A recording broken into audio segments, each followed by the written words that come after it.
कि देश की गोदी मीडिया ने 72 घंटे से देश की जनता को जो गुमराह करके धोखे में रखा, कितने लोगों की धड़कनें बढ़ा दी और इस बात का प्रयास किया साजिश में होकर के कि वो पार्टी जो इसे जनता ने खारिज कर दिया है, जो अपने आप को विश्व की सबसे बड़ी पार्टी कहता है, जो 400 पार का नारा दे रहा है, उसके आवाज में आवाज मिला करके और 400 पार का सपना जो देश की जनता के सामने लाए। आज जनता का ये फैसला देखकर गाजीपुर की जीत अकेले कोई माने नहीं रखती। सबसे बड़ी जीत यह है कि समाजवादी पार्टी जिसको 10 सीट देने को गोदी मीडिया तैयार नहीं थी, वो आज भारत की तीसरी सबसे बड़ी पार्टी है। अपने दम पर समाजवादी पार्टी तीसरी सबसे बड़ी पार्टी बन गई। अफजाल अंसारी की जीत में तो तमाम प्रश्न चिन्ह थे। आपका प्रश्न था कि बसपा के समझौते में आप जीते थे, इस बार बसपा अलग लड़ रही। आपका प्रश्न था, पहले तो मुख्तार हुआ करते थे, पहली बार मुख्तार विहीन चुनाव हो रहा। आपका प्रश्न था कि आपने तो विकास ही कुछ नहीं किया, आपको जनता क्यों वोट देगी। वो सारी उलझने और जिस तरह से चुनाव प्रचार, मोदी जी आए वोट मांगने, रोड शो करने अमित शाह चले आए और पर्चा दाखिल कराने उत्तराखंड के मुख्यमंत्री चले आए।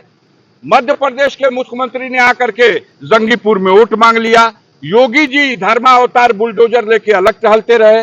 जनता ने फैसला दे दिया कि ये सारा अहंकार इस सरकार का, डबल इंजन की सरकार का, वो जनता को मंजूर नहीं है। जिसके ऊपर आप जुल्म करते हैं और उस जुल्म के बदले अगर आप चाहते हैं कि जनता पुरस्कार दे, तो जनता ने पुरस्कार दिया। देश के पैमाने पे तो भाजपा हो सकता है 240 हो, लेकिन सबसे बड़े अहंकारी इस उत्तर प्रदेश में थे, जिनको यहां की जनता ने मिट्टी में मिला दिया, जिनकी राजनीति को मिट्टी में मिला दिया, आधी से भी नीचे कर दिया। इनको औकात सिमट गई है। और आज ही इस बात का संदेश इस गाजीपुर की जनता ने दे दिया है कि अगला निशाना उत्तर प्रदेश की कुर्सी, जहां माननीय अखिलेश यादव को अगले चुनाव में उस कुर्सी पर बैठाना है, यह फैसला जनता ने आज दे दिया। गाजीपुर का जनादेश आपको पहली बार के बाद रिकॉर्ड मतों से, सर क्या कहेंगे, क्या जनता को बोलेंगे? भाई 2019 में जीते थे 1,20,000 वोट से समथिंग, और इस बार जीते हैं 1.25 लाख वोट से।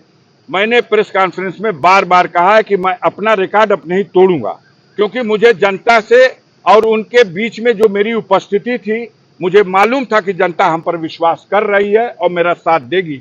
जनता को पता है कि अफजाल अंसारी को षड्यंत्र करके जेल में डाला जाता है और फिर कहा जाता है विकास आपने किया, कहा कि आप तो मुकदमे में दौड़ते रहे। फर्जी मुकदमों में फंसा करके किसी को जेल में डालिएगा और कहिएगा आपकी औकात खत्म हो गई, तो यही भूल किया था अंग्रेजों ने भी, जो महात्मा गांधी को और उनके साथियों को जेल में डाल के समझते रहे कि जेल में आंदोलन कुचल दिया गया, देश में आंदोलन कुचल दिया गया। लेकिन वही असहयोग आंदोलन अंग्रेजों की सत्ता के पतन का कारण बन गया।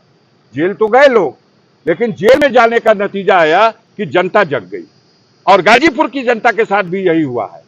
आप ही कहते हो कि 84 के बाद कोई दूसरे बार नहीं जीता। अफजाल अंसारी को जनता ने साबित कर दिया कि 84 के बाद दूसरी बार और गाजीपुर में तीसरी बार।